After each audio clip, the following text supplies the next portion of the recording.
धन्यवाद. अतिशय उत्कृष्ट सादरीकरण केलेलं आहे संदीप लोकेबुवांनी. आता आम्हा दोन्ही बुवांबद्दल आपल्याला 100% माहिती आहे. गुंडू सावंत काय चीज आहे आणि लोकेबुवा काय चीज आहे, आम्हा दोघांमध्ये एक फरक दिसेल तुम्हाला. मी म्हणजे कोणतरी मोठा भजनकर आहे. माझा आवाज म्हणजे पहाडीपर्यंत जातो. पहाडी आवाजाची बादशाह अशी स्वयंघोषित ज्यांनी स्वतःला म्हणून घेतलंय तो संदीप लोकेबुवा. सिंधुदुर्गात जेवढे बुवा आहेत, खूप आहेत बुवा, शेकडो मध्ये. आणि त्याच्यामध्ये एक नंबरला जर चिडखोर कोण बुवा असेल ना तर संदीप लोकवा लक्षात घ्या. याच्या इतके किडे दुसऱ्या बुवांमध्ये सिंधुदुर्गात कुठल्या नाहीये. आणि का किडे एवढे वळवतात तर फक्त केवळ आवाजाच्या जीवावर. बरं, सिंधुदुर्गातले एक नामवंत भजनी बुवा विनोद चव्हाण असं म्हणतात की लोकेबुवा खूप गोड गातात, परंतु जेव्हा आवाज वरच्या पट्टीला लावतात तेव्हा ते बेसूर होतात. असं मी म्हणत नाही, ते म्हणतात विनोद चव्हाण बुवा. हे एवढं ना पुरे. हे कलियुग आहे. मोर नाचताना रडतोय, हौस मरताना गातोय. जिवंत माणूस पाण्यामध्ये बुडतोय आणि मेलेला माणूस पाण्यावरती तरंगतोय. लक्षात घ्या. कोण स्वयंघोषित नाहीये इथे. प्रत्येकाला विनोद चव्हाण म्हटल्यानंतर बाबा पेटीमध्ये मास्टर किंवा अतिशय उत्कृष्ट गायन, संदीप पुजारे बतावणीची बादशाह, जोईल बुवा एक वेगवेगळ्या प्रकारचे आवाज काढण्यामध्ये पटायत, असं प्रत्येकाला टॅग लागलेला आहे. इथे कोण सांगत नाही कोणाला मायबाप प्रेक्षक तुम्ही आमच्यावर एवढं प्रेम करताय म्हणून एवढ्या चिखलात सुद्धा तुम्ही आज इथे उभं राहिले. लक्षात घ्या. मग आपण या खुर्चीवरून बोलताना त्यांना काहीतरी देण्याचं काम करायचं. एरवी एकमेकाची तुमची आमची इज्जत काढण्यासाठी आपण नाही आलो इथे. लक्षात घ्या. आपण काय आहोत हे 100% मायबाप प्रेक्षकांची ताकद आहे. कारण ते तासन तास इथे चिखलामध्ये उभं राहतात. त्यांची ताकद आहे ओळखण्याची. जो मला विचारतं की मला पहिला प्रश्न असा पडला की मी तुमच्याशी एवढं चांगलं वागून तुम्ही असं माझ्याशी वाईट का वागता. या देवीला स्मरून सांगतोय, जे माझ्या आई वडिलांना स्मरून. कारण देवी घेऊ मानणं नाही, हो देवाकच मानणं नाही.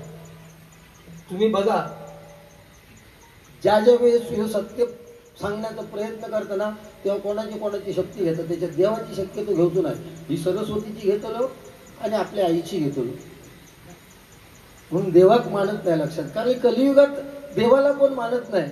दगडात देव आहे हे सांगण्यात माणूस यशस्वी झालाय, पण माणसात देव आहे हे सांगण्यात अजून माणूस यशस्वी झालेला नाही. लक्षात घ्या. आणि याच्या पुढे सुद्धा होताना ते मुश्किल दिसेल तुम्हाला. तर हा संदीप लोकेबुवा, मी काहीच बोललेलो नाहीये. आणि ह्या देवालाच म्हणून माझ्या आई वडिलांना जर तो मानत असेल, मी तर मानतोच, तर त्या आई वडिलांनाच म्हणून सांगतो ह्याच्या मागे कधीच मी वाईट बोलत नाही.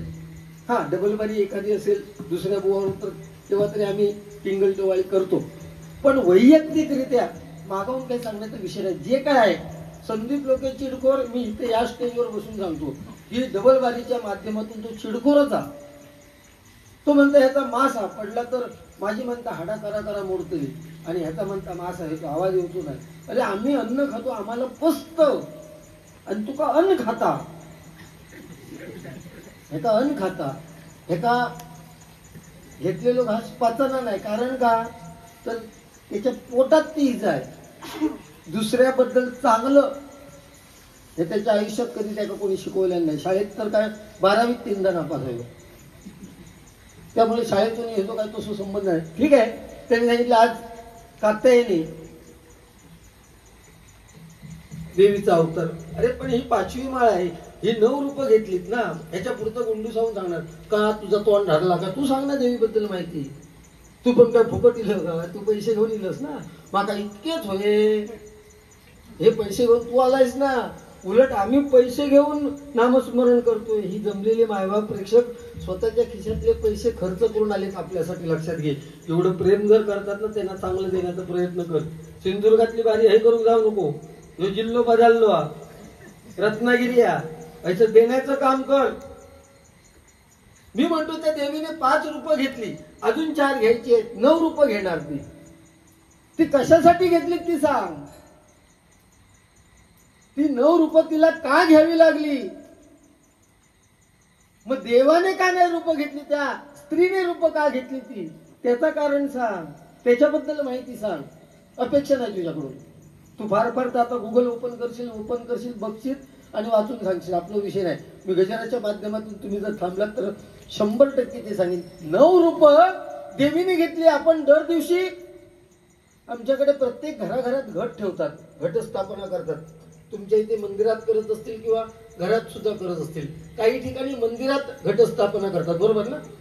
आणि दर दिवशी त्याच्यावरती 9 माळा, यावर्षी 10 आहेत, 9 माळा सोडतात. त्या माळा का सोडतो घटावरती आपण? कारण तो महिषासूर त्याला असा वर आहे की तुला कोण दैत्य किंवा नर मारू शकत नाही. मग त्याने त्याचा फायदा घेतला, ब्रह्मदेवाला प्रसन्न करून घेतलं, त्याचा फायदा घेतला आणि देवांवरती एवढा तुटून पडला की इंद्राला सुद्धा हरवलं आणि इंद्राच्या स्थानावर जाऊन बसला आणि सगळा स्वर्ग ताब्यात घेतला. सगळे देव पळाले घाबरून त्या महिषासुरात. आणि देव सगळे ना ते त्या घटात लपून बसलेत. म्हणून आपण घटाची स्थापना करतो आणि 9 दिवस 9 माळा सोडतो. लक्षात घ्या, त्याचं कारण खरं हे. आणि 9 दिवस त्या राक्षसाला, महिषासुराला मारलं म्हणून तिला महिषासुर मर्दिनी असं म्हटलं जातंय. आणि 9 दिवसानंतर ती परत चेक करायला आली कोण कुठे आहे. आणि ती म्हणते, देवी म्हणते, को जाग रे. ती आम्ही जी करणार ना परवा 6 तारीखला कोजागिरी, ती देवी विचारते की को जाग रे. ती कोजागिरी म्हणजे पार्टे नव्हे. नाही आमच्याकडे तो समज झालेला, कोजागिरी म्हटला की कोंबड्या बकऱ्या म्हटल्या, जे काय असेल ते. शेवटी आम्ही पण त्याच्यातले, आम्ही काही वेगळे नाही. आम्ही खुर्चीवर बसून मालवणी समजतो ना बऱ्यापैकी. हा, आम्ही तुमच्यातलेच, म्हणजे वेगळे काय नाही. म्हणजे कोजागिरी हे विषय महत्वाचे आहेत. आपलं भजन राम कृष्ण हरी या मंत्रावर अवलंबून आहे. मी नेहमी भजनाच्या, आता हे क्रॉस करतो पॉईंट, करू दे त्याला, मग ते का आडवं करते. रामाचा आचार, कृष्णाचा विचार आणि हरीचा उच्चार. राम शब्द उच्चारायला सोपा आहे, राम समजायला सोपा आहे, राम शब्द लिहायला सोपा आहे. परंतु कृष्ण, ज्याचं प्रत्येक अक्षर जोडाक्षर आहे, तो कृष्ण समजायला कठीण आहे, कृष्ण शब्द उच्चारायला कठीण आहे आणि कृष्ण हा शब्द लिहायला सुद्धा खूप कठीण आहे. आपलं हे हिंदुस्थान हिंदू राष्ट्र म्हणून आता घोषित होईल थोड्या दिवसात, थोड्या वर्षामध्ये. तरी पण प्रभू रामाची प्राण प्रतिष्ठापना हिंदुस्थानामध्ये व्हायला किती वर्ष लागली? 500 वर्ष लागली. 500 वर्षानंतर गेल्या 22 जानेवारीला 24ला प्रभू रामाची प्राण प्रतिष्ठापना अयोध्येमध्ये झाली. आणि येनकेन प्रकारे ते बघण्याचं भाग्य टीव्हीच्या माध्यमातून, सोशल मीडियाच्या माध्यमातून आपल्याला मिळालं. म्हणजे आपण किती भाग्यवान आहोत हे लक्षात घ्या, लक्षात घ्या. माय बाप शिकव, कलियुग आहे, इथे नामस्मरण तुमच्या कामाला येणार आहे. कर्म जे काय तुम्ही करणार आहे, 84 दशलक्ष योनीनंतर मनुष्याचा देह मिळालाय, ते तुमचं कर्म तुमच्या कामाला येणार. पूर्वीच्या काळी चालायचं, मागच्या जन्मी केलं तर या जन्मी फेडायचं. आता तसं नाही. या जन्मात केलं तर तुम्हाला या जन्मातच फेडावं लागतं. किंबहुना सकाळी एखाद्याचं वाईट केलं असेल, संध्याकाळपर्यंत तुम्हाला फेडावंच लागतं. म्हणून काय म्हणतोय बघा, की एखाद्याचं चांगलं करता आलं नाही तरी करू नका, परंतु दुसऱ्याबद्दल वाईट चिंतू नका, त्याची नोंद तुमच्या कर्मात होते. परंतु ही नाती तुटली, हे कलियुग आहे. 15-20 वर्षापूर्वीचा काळ आठवा. आपल्या घरात जर एखादा मुंबईवरून चाकरमानी आला तर त्याला पोचवायला तुम्हाला रत्नागिरी एसटी स्टँडवर जायला लागायचं. एकटा जाणार असला तर 10 लोक बोजा घेऊन त्याला रत्नागिरी स्टँडवर पोचवायला जायचे.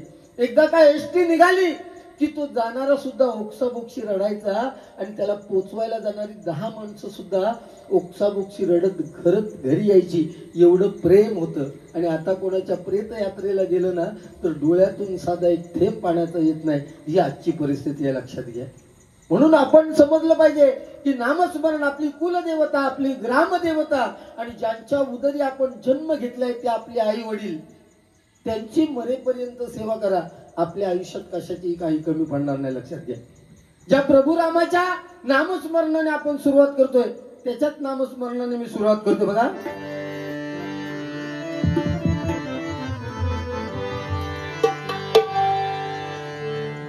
आता ह्या लोके बोलायची गरज नाही, पण माझ्याकडे देण्यासारखं आहे भरपूर.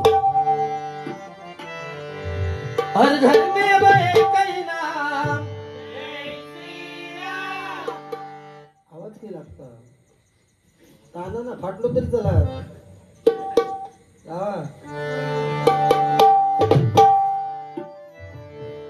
स्वरात स्वरात हा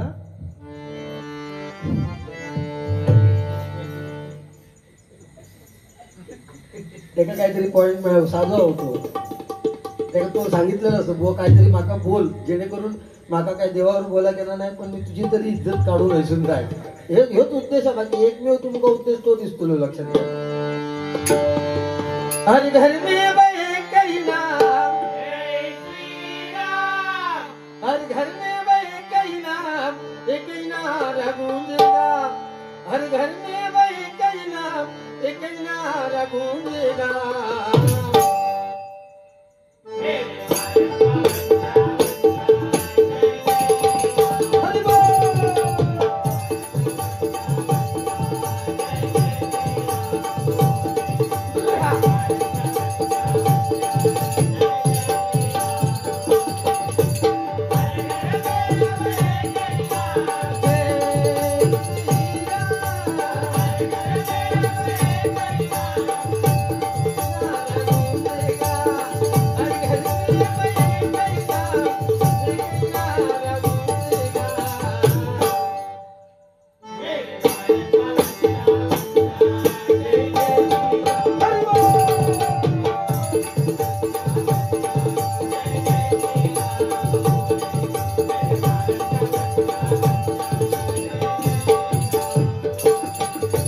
जहाँ राम ने जन्म लिया है मंदिर